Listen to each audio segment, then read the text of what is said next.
जिसको भी मुक्त होना है। कुछ लोग सोचते हैं कि गुरुजी जाएंगे और जाते जाते उनको पकड़ लेंगे, लटक लेंगे, हम वहीं पहुंच जाएंगे। ये संभव नहीं है। ये संसारी चीज है। ये लटकना, हेरा फेरी, चढ़ाई, पहुंचना, पहुंचाना, ऐसे ही घुस जाना, यह संसार के अंदर तो संभव है, लेकिन वहां त्रिकुट पार नहीं होगा, वहां सहस्त्र पार नहीं होगा, वहां भौर गुफा पार नहीं होगी, नहीं हो सकता, वहां सचखंड पार नहीं होगा।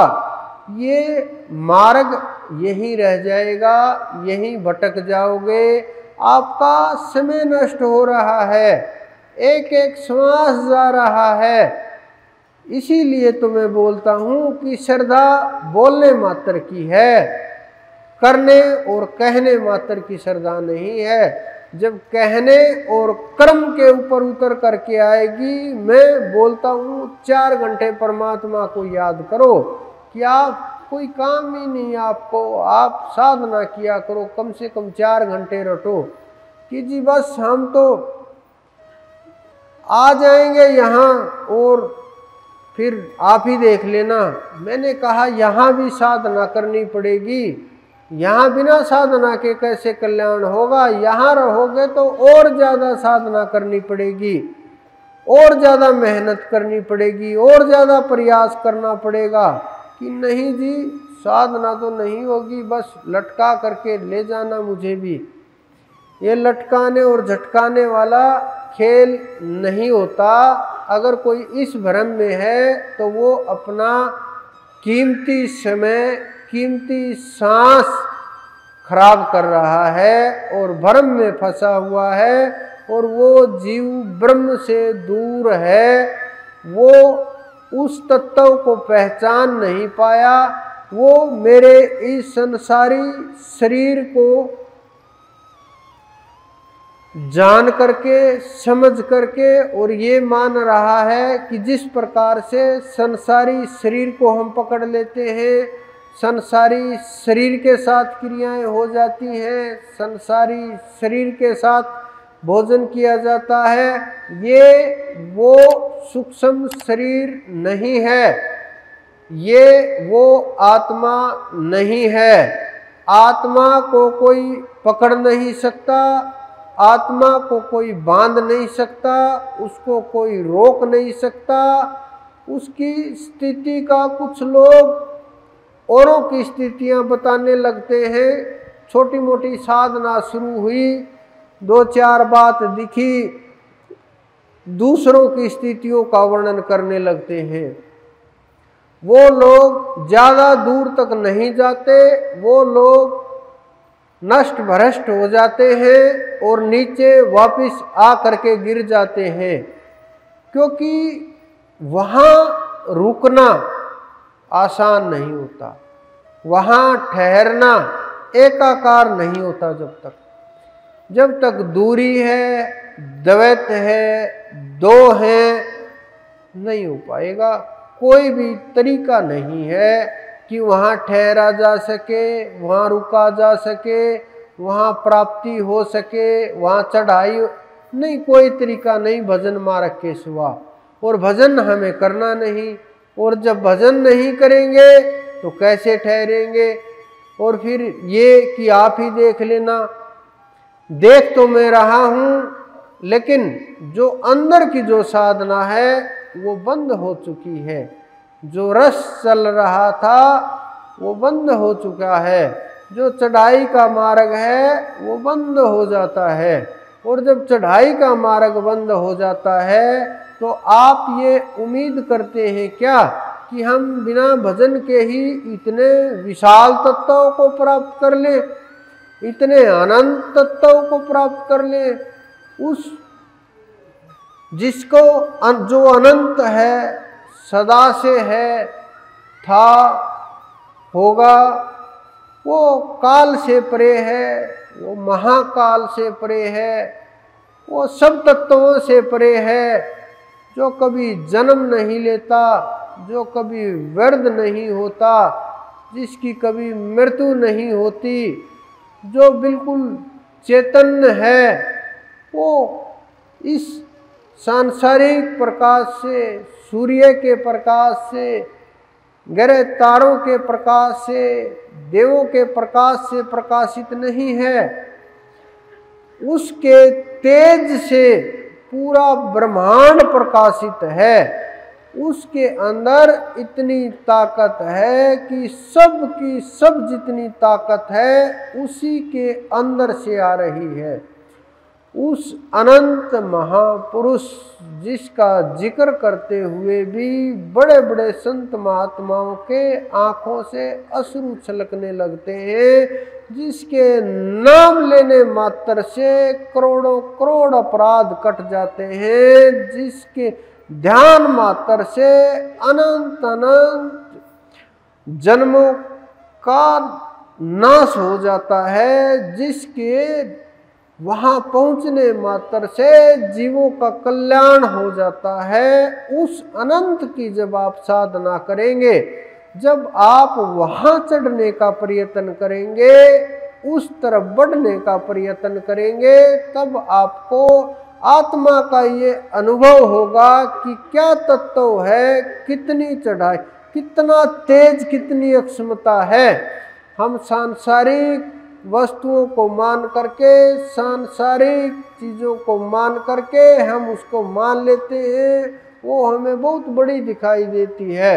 2, 4, 50 हज़ार की भीड़ में हमें ऐसा लगता है बहुत ज़्यादा है, उसके पास तो सारी धरती की जनता और अनंत अनंत 84 लाख योनियाँ, अनंत अनंत जीव, सभी के सभी उसके एक अंश मात्र में घूम रहे। कितनी ताकत उस अनंत में कोई वर्णन नहीं कर सकता, कोई गुणगान नहीं कर सकता।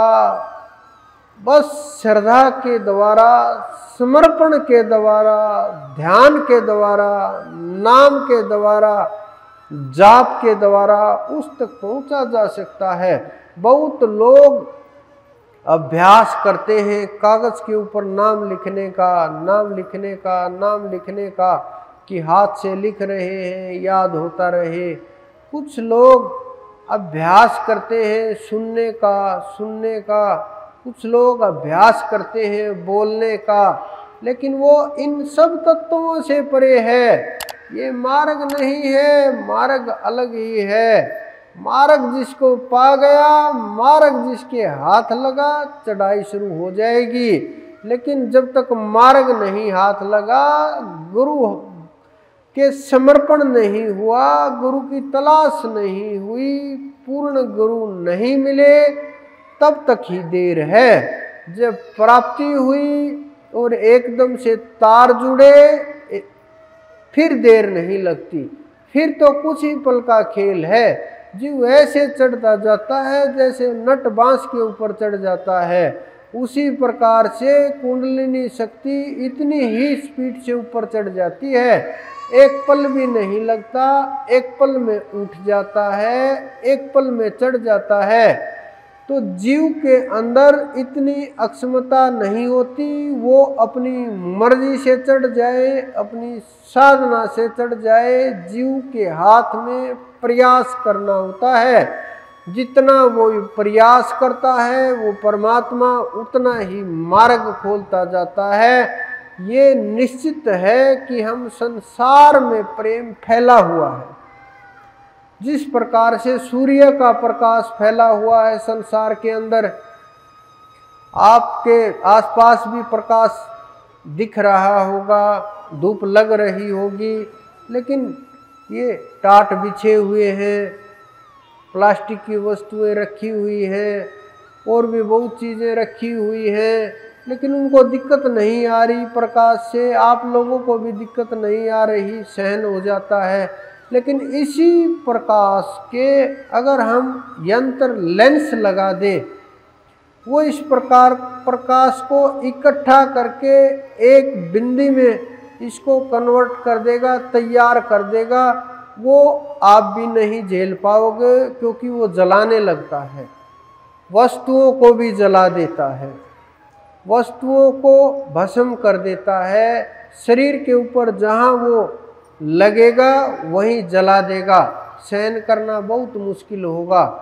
उसी प्रकार से इस फैले हुए संसार के अंदर जो ये मन है, इसको हम इकट्ठा करेंगे, संसार की वृत्तियों से खींच करके ले करके आएंगे, एक परमात्मा के नाम के ऊपर लगा देंगे, तो फिर उस नाम के अंदर इतनी ऊर्जा हो जाएगी, जिस तरफ भी उसका उपयोग होगा उसी तरफ के कर्म को, दोष को, परेशानियों को, रोग को और भिन्न भिन्न प्रकार की व्याधियों को, सांसारिक पीड़ाओं को, निंदा को जला करके भस्म कर देगा और आपके अंदर तेज आने लगेगा, निखार आने लगेगा, तेज बढ़ने लगेगा और नाम का सुमरण होने लगेगा, साधना होने लगेगी,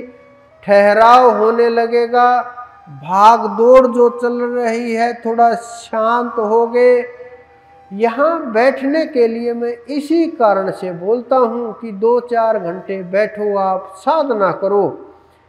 इसी कारण से थोड़ा सा कि आप बैठ करके कम से कम साधना की शुरुआत करो। जब आप लोग 2-4 घंटे बैठ करके अपनी बारी का इंतज़ार नहीं कर सकते, तो आप वहाँ कैसे इंतज़ार करोगे उस अनंत का? और इंतज़ार किए बगैर वो मिलते नहीं, उनको सब दिखाई देता है, सब कुछ पता चलता है, वहाँ कोई हेरा फेरी नहीं चलती।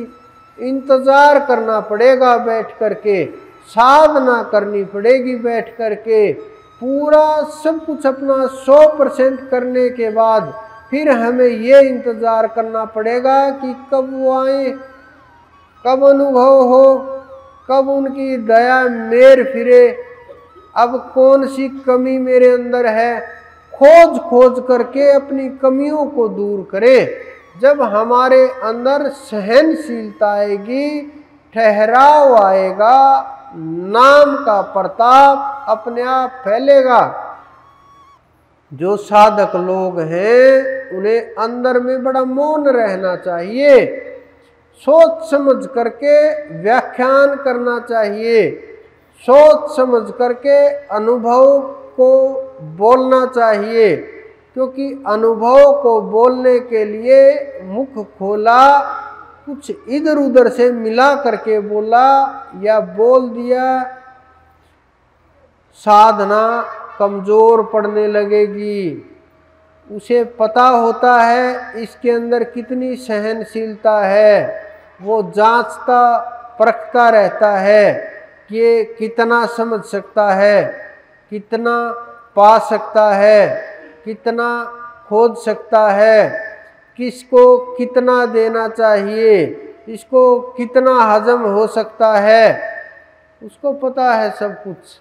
जितना आप साधना के प्रति गंभीर होंगे, साधना में अंदर तक घुसेंगे, उसको जितना गुप्त रखेंगे, जितना ये नहीं कि जो कल आपको दिखा था आज भी वही दिखे, परसों भी वही दिखे, ऐसा नहीं है।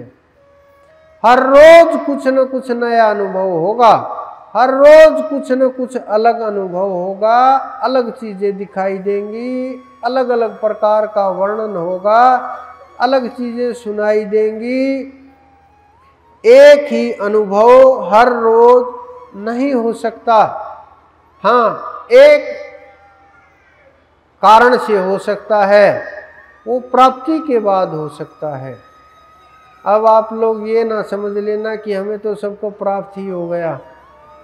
वो अनुभव प्राप्ति के बाद होता है। जब प्राप्ति हो जाती है, सबके सब संत एक समान हो जाते हैं, सबकी सब बुद्धि का तल एक जैसा हो जाता है, आत्मा का तल एक जैसा हो जाता है, सबके सब उस दरबार के नग हो जाते हैं, उस दरबार में चले जाते हैं और फिर कुछ भी बाकी नहीं रहता, ना कुछ बोलने को, ना दिखाने को, ना कहने सुनने को, ना वाद विवाद को। परमात्मा वाद विवाद का विषय नहीं है।